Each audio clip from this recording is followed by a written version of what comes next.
All right, good morning everybody and thank you for joining us this Friday morning for a special and exciting announcement. My name is Pauline Verzosa. I'm a news anchor and sports reporter for Signal TV, but I will be your host today. And on behalf of the organizers, we are so pleased to welcome everyone to the press conference for one of the most exciting Philippine sports and cycling events this year, the Tour of Luzon 2025, the Great Revival, presented by MPTC and Duck World PH and powered by TV5. Today we will be discussing the official launch of this prestigious race, which will not only bring together the best cyclists here in the country and around the region, but it will also celebrate the rich cycling heritage that we have here in the country. As I said, we're so excited to announce the return of one of Asia's oldest and most celebrated cycling races, the Tour of Luzon. This event was first established in 1955, and now it aims to revive the cycling culture of the country while fostering health, unity, and economic growth through sports. We will be taking this opportunity to share exciting details about the routes, the teams, and key figures involved in this thrilling competition. But before we get into the details, let me introduce our esteemed panel of VIPs here in front. We have Philippine Sports Commission Chairman, Mr. Richard Dicky Bachman. We also have MPTC Chief Regulatory Officer, Mr. Ari Perez. We have Philippine Olympic Committee President and Tagaytay City Mayor, Bambol Tolentino. We also have the Chairman and CEO of Duck World PH, Mr. Patrick Gregorio. And last but not the least, our race commissar for the Tour of Luzon 2025, we have Mr. June Lumibao. I'd also like to take this time to acknowledge some of our other VIPs here in the room. We have also MPTC Chief Finance Officer, Mr. Luis Reñon. We also have MPTC Chief Human Resource Officer, Attorney Antoinette Velasco Aliones. MPTC Chief Corporate Affairs Officer, Sir Mark De Leon. NLEX OIC and Chief Finance Officer, Maria Teresa Wells. Hi, ma'am. We also have NLEX VP and the Governor of the NLEX Road Warriors, Mr. Ronald Dulatre. Hi, sir. We also have the NLEX VP for Traffic and Operations, Ms. West Jonicio. And we are also graced by the presence of the President of Camp John Hay Management Corporation, Attorney Marlo Cuadra. Hi, sir.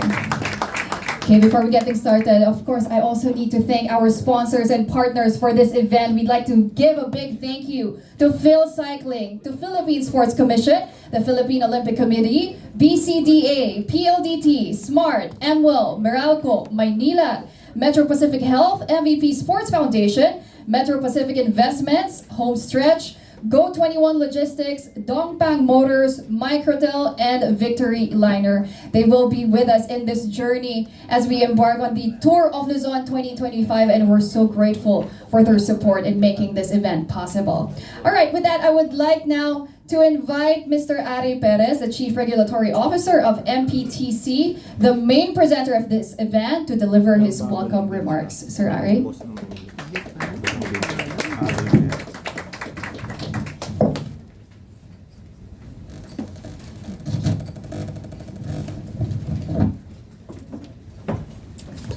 Thank you, Pauline. Good morning, everyone. Good morning. Mukhang di pa kayo nagkakape eh. I don't see any coffees on the table. Yeah. I'll skip with the introductions of our VIPs. Thank you for Pauline for doing that for me. Also on behalf of our chairman of Metro Pacific Investments Corporation and PTC, Chairman Manny Pangilinan, who is unable to come here, join us here because of a bad sore throat. Yes, we were together yesterday in Cebu, round trip, and then he played his favorite sport, badminton. Napagod. So unfortunately, he cannot join us now, so he needs rest. Anyway, Magandang umaga po sa inyong lahat. Today, we are launching the great revival of the Tour of Luzon. This is momentous for many reasons. The Tour of Luzon was a legendary summer spectacle. Grand in vision, inspiring in ambition, and incomparable in scale. There has been nothing like it since, and I think every passionate Filipino cyclist has long dreamed of its return. Historically, the impact of the tour has been both deep and expansive. Its great revival today is a victory for history, a victory for Philippine cycling, and a victory for Philippine sports. I am personally excited to give this generation the chance to witness the legendary summer spectacle and be truly awed by the power of the human spirit. In a world hardened by economic struggles and political strife, these events serve as a powerful reminders of the best that remain in us.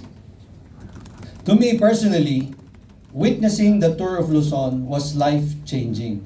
As I remember back in my younger days, because I hail from Ilocos, and I would eagerly await the summer because of the Tour of Luzon. I would be with my parents, my cousins, my siblings, would be waiting for the cyclists to pass, and we would be holding a pail of water. Yeah, and sometimes yung ice yellow. Yeah, including the pail, sumasama yan, binubuhos namin yan sa mga cyclists. It would be about 3 hours na nag-aantay kami until the last rider, passes.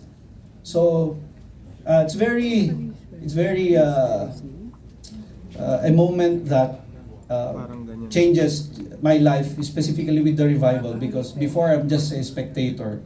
Now I'm part of organizing this event, and more so that we're part of reviving this event. So, we in Metro Pacific Tollways Corporation are highly privileged to mount the great revival of the Tour of Luzon with Duck World PH. Tollways and cycling make a perfect match. Not just because they share the road, but because they share a drive for empowering mobility to connect people, places, and communities. I also recently entered my new position as Chief Regulatory Officer of MPTC, and I believe this project is a perfect opportunity to solidify our relations with our partner agencies, organizations, and community stakeholders. This event is at the very heart of my mission: to strengthen linkages, open new pathways, and drive vibrant collaborations to create possibilities that benefit and excite the nation. I am personally excited because the Revival edition also has a special leg for cyclist executives like me, providing a unique opportunity for so many of our Philippine officials, executives, and leaders who love and support cycling as an elite sport and who want to be part of history without filing for a week's leave. Kami ni Chairman Dicky will join that executive race. Sama kami dyan. Kinausap ko na siya. Sabi niya yes. That's a big announcement for today. That's the biggest announcement today. He'll be joining the race. With this partnership, we harness the time-tested commitment of MVP to sports development in the Philippines and look ahead to a great resurgence in Philippine cycling. Let our spirit, our passion, and our vision speak for us. Let's ride! Thank you very much, Sir Ari. Parang walang choice na po si Chairman Dicky sa executive race. All right, now at this point, let us hear from the president of Phil Cycling and the mayor of Tagaytay City, who has been instrumental in supporting Filipino athletes in the country. We saw his support, of course, in the Olympics, in the SEA Games, Asian Games. But in case you guys didn't know, he's also the president of Phil Cycling, and with the return of Tour of Luzon, he will be sharing with us what we can expect. Mayor? Thank you, thank you. Magandang umaga po sa inyo lahat, Chair Dicky, and all stakeholders. Finally, nabalik po ang Tour of Luzon. You know, kaya nagpapasalamat po kami sa MPTC, VP Group, and Duckworld. You know, 5 years ago, this was my not only bucket list but my cards laid down to Phil Cycling. Hindi lang po Tour of Luzon ang sinabi ko noon. Tour ng Pilipinas, Luzvimin. 3 laps sa Mindanao, Marawi, then Visayas, Bacolod, Iloilo, then tatawid na yan, Roro to Bicol, then up to finish end in Baguio. So yun talaga yung concept namin noon. Tour Luzvimin, Tour ng Pilipinas. So, but still, magandang simula itong revival ng Tour of Luzon with your help, of course. Kaya nagpapasalamat po kami sa inyo lahat. Ganon kasikat ang tour noon, Marlboro Tour. So, bawal na po yung sigarilyo and alak. So, kaya naging Tour of Luzon. Marami pong historically, marami pong sumikat, nakilala, Sumalde, Bonzo, Paquito Rivas, Reynante, Geb. Sikat na sikat po ito nung araw. And trivia din, 2 UCI presidents. I think 2, yeah. Tapos yung current incumbent president po ngayon ng UCI, si David Lapartier. He's also NOC president ng France and vying for IOC presidency. Both 2 UCI president naging komisar po ng Tour of Luzon dito sa Philippines, Subic and yung Marlboro Tour. Tama ba, John? Di ba? So, ganun po kasikat ang Tour of Marlboro Tour, Tour of Luzon.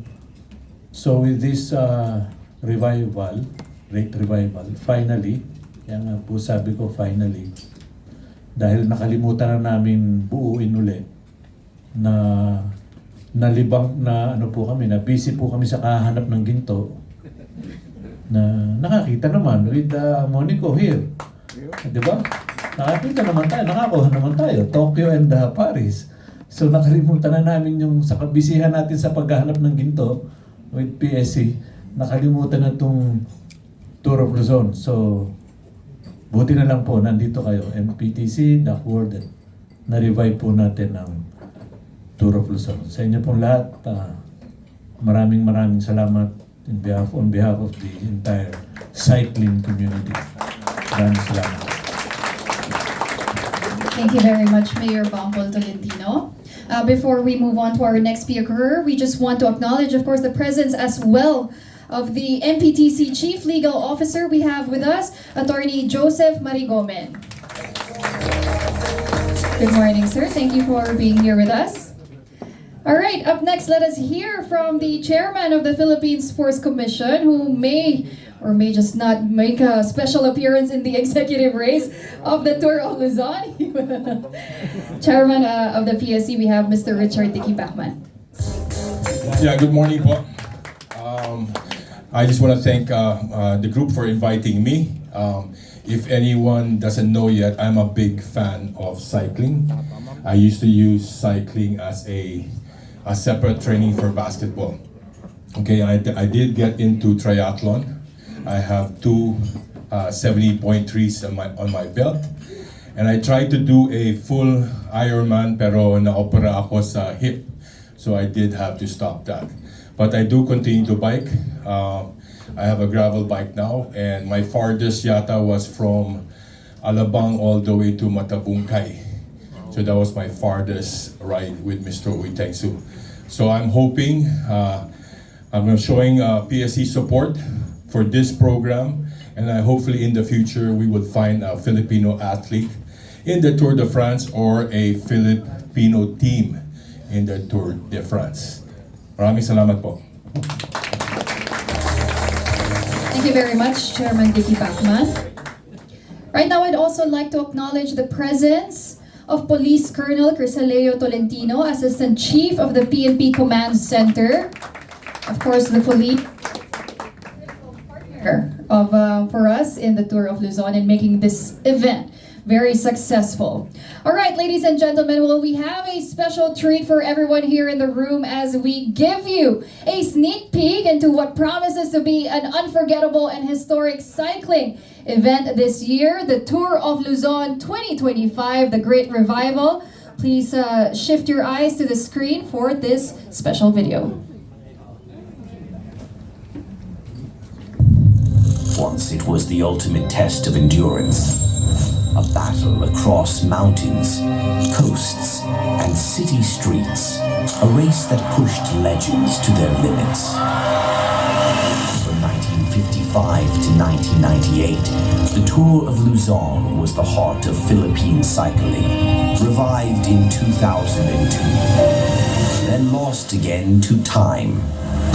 In 2025, we bring it back, stronger, tougher, more legendary than ever.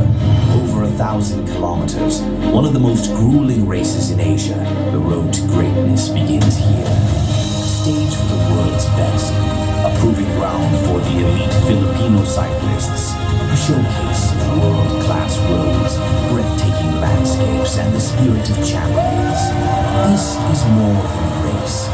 This is a piece of history and legacy. Stay tuned.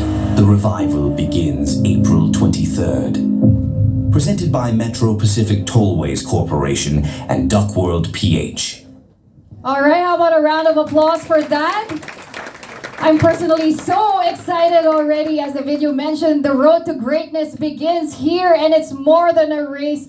It's history, it's legacy, and we are reviving the rich cycling culture here in the Philippines. All right, now it's time to hear from our last two speakers in our panel of VIPs here in front. It's time to hear from the chairman of Duck World PH, the event organizer of the Tour of Luzon, Mr. Patrick Gregorio. Sir Patrick? Thank you. Magandang umaga po sa inyong lahat. Good morning, good morning. You know, we conceptualized this more than a year ago. We conceptualized this after the Paris Olympics, before that, yung Asian Games. Lagi namin pong pinag-uusapan ni President Bambol to.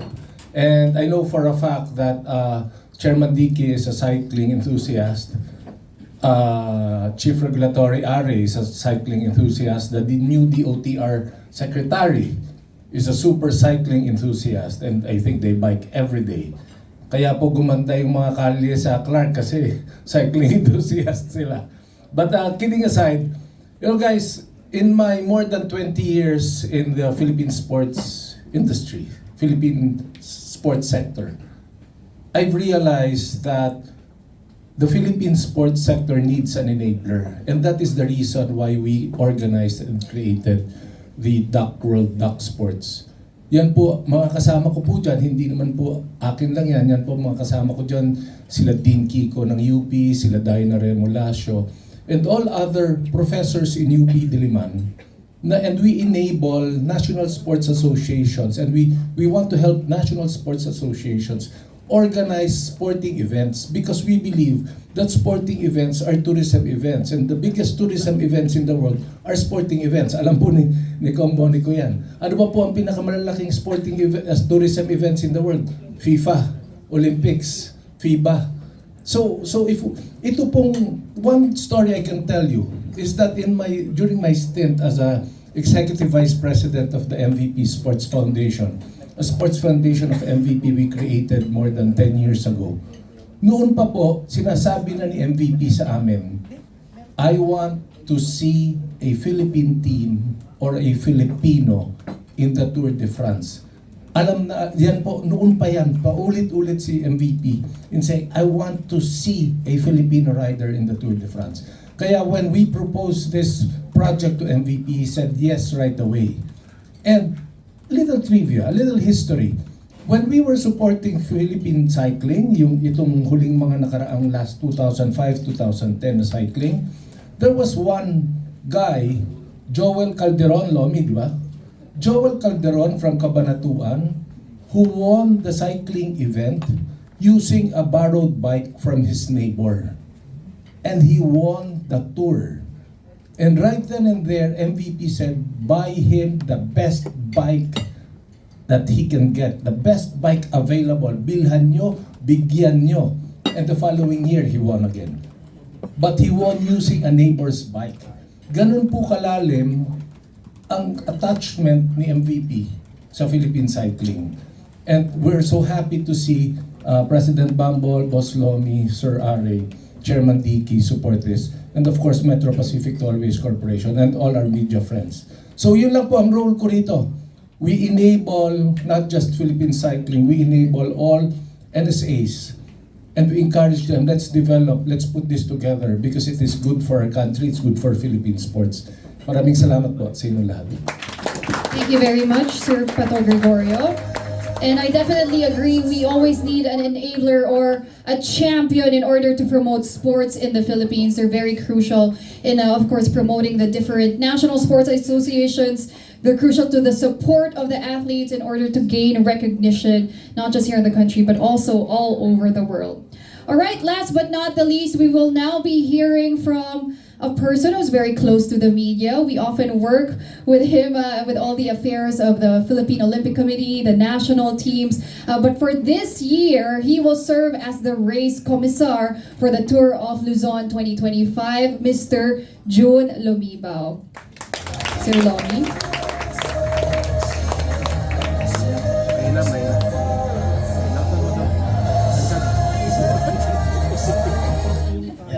Good morning ko sa lahat.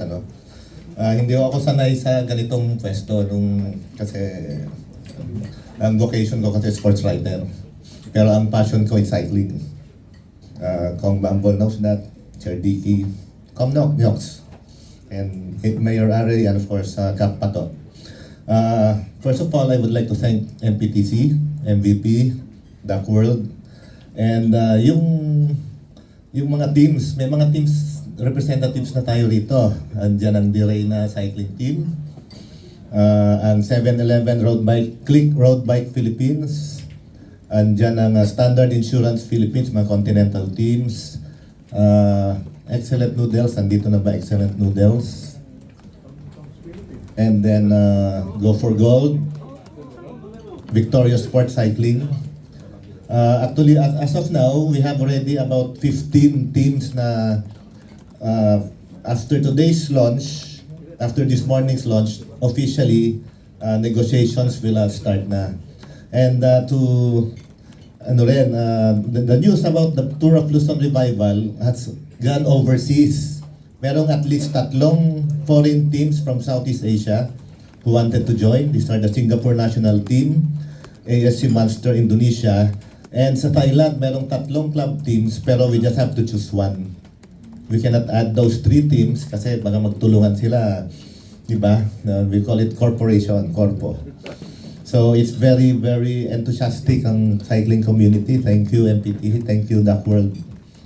Anyway, we are racing for 8 stages from Lawag to Vigan, and then Vigan to Agoo, Agoo to Clark. 2 days tayo sa Clark. And then we go to Lingayen, and then yung twin stage is a Baguio City stage from Lingayen to Camp Janhay through Cannon Road via Luwakan Road. It's 178 kilometers, pero yung last 25 to 30 kilometers, they used to call it the killer lap. It's a twin city stage. Nobody's sure na may mananalo after the 7 stages. Very decisive yung stage 8. So all of you, kung gusto nyong manood, uphill naman yon. You can stay sa Quezon, you can wait for them sa John Hay. Hindi mabilis yun. They will be traveling around 8 to 15 kilometers per hour lang. And makikita nyo ang hirap, ang sakripisyo ng siklista every race.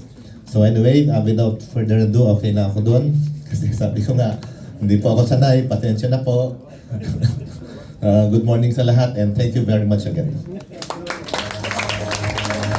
Thank you very much, Sir June Lumibao. All right, so just to recap what Sir Lomi said, right? The race will officially kick off in Lawag, Ilocos Norte. That's on April 24, 2025, and it will finish in Baguio City and Camp John Hay. I'm so excited for this race already. It's just a few months and weeks away. And I'm sure you're all excited to know more about the details. So right now we are officially opening the floor for questions for our friends from the media. If you have a question, please feel free to approach any of the mics that we have here in front, or you can also raise your hand and we'll approach you. And when you do ask a question, we encourage you to please introduce yourselves and your affiliation so that we can address you properly. All right, any questions? All right, while you're thinking of questions, I wanted to ask, okay, we have a question here from Sir.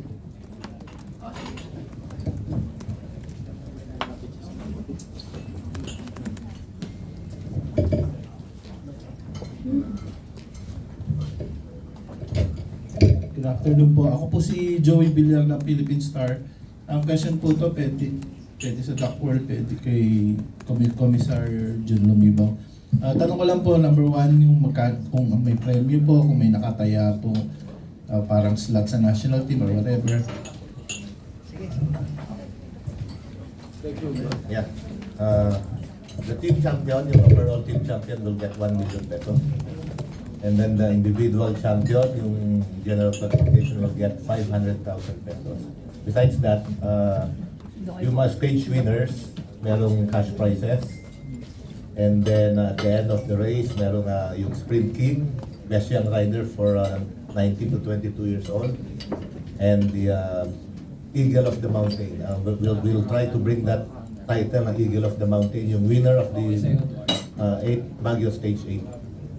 From kind individual, di ko narinig sa... It's 500,000. 500,000. Yeah. My other question is, Meron pa pala, meron din ibibigay tayo na yung most combative rider.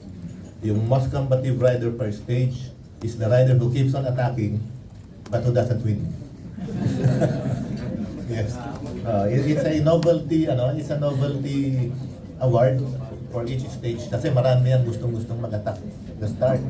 And then eventually maabutan ng peloton. Pero he got all the TV coverage he wanted. Diba? Sa live streaming he wanted, nandun siya, sikat siya. Pero after 50 kilometers, 80 kilometers, maabutan din siya. For his effort, bibigyan natin ng reward. kumbaga sir, war freak. Yes. Siklista. So anyway, my other two questions are, sino po yung mga notable cyclist or riders ang sasali? At yung, ayun na lang po. Okay. Yes, if you talk about notables, ang mga notable cyclists natin spread out sa ating mga continental teams. And yung mga top club teams, continental teams of 7-Eleven, Standard Insurance, Go for Gold, and Victoria Sport. And then notable club teams, Birena, ang Excellent Noodles, ang we have one more. Yes, we have at least four club teams na kalat-kalat siya. We have Ronald Oranza. We have